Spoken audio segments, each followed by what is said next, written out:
Here for Mr. Bachus for 3 minutes. Thank you, Mr. Chairman. I appreciate you convening this hearing. Congress established Fannie Mae during the New Deal to make homeownership more affordable, and they created Freddie Mac with a similar purpose in 1970. Neither provides home loans. Instead, their purpose is to increase the funding available for home mortgage financing, either by providing credit guarantees on mortgage-backed securities or by directly investing in mortgages and mortgage-related securities through their retained mortgage portfolios. To further their missions, the GSE's congressional charters granted them unique privileges, shielding them from many of the financial standards and tax burdens imposed upon their competitors. These benefits created a perception that Fannie and Freddie were backed by the U.S. government, and this implicit guarantee also provided them a funding advantage over private sector participants. Not surprisingly, over time, the GSE's advantages enabled them to dominate the secondary mortgage market.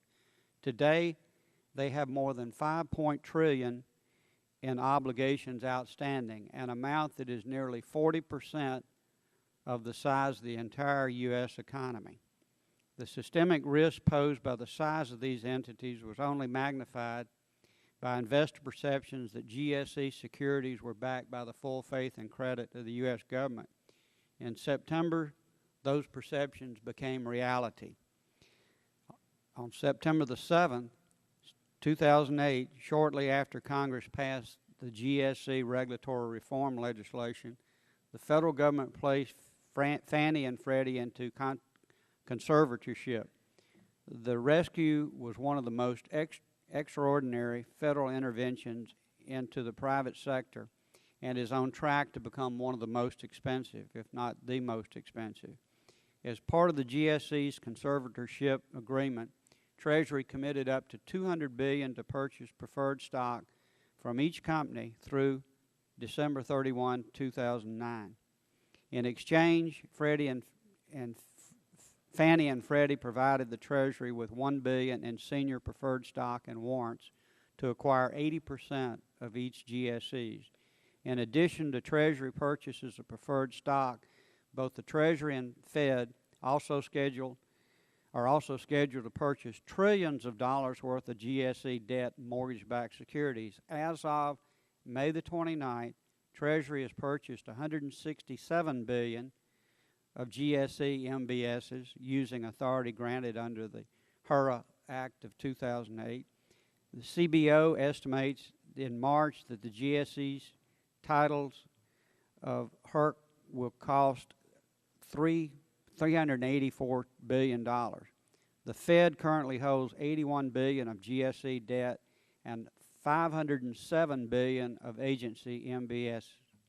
On March 18th, the Fed announced its purchases of agency MBSs will total $1.25 trillion by the end of the year. Finally, the Treasury has also initiated a credit facility for both GSEs to provide liquidity. Mr. Chairman, in conclusion, the magnitude of the trillion-dollar GSE bailout demands our full engagement about the future of the GSEs. Congress must work to develop a new model for housing finance. Some, like Treasury Secretary Hank Paulson, or former Secretary Paulson, have endorsed a public utility model. Others, myself included, have proposed shrinking and privatizing the GSEs. Whatever the GSE's ultimate fate, we can all agree that the GSEs cannot continue as before. Socializing risk and privatizing profit, as Mr. Garrett said, must end. The American people demand an end to the bailouts.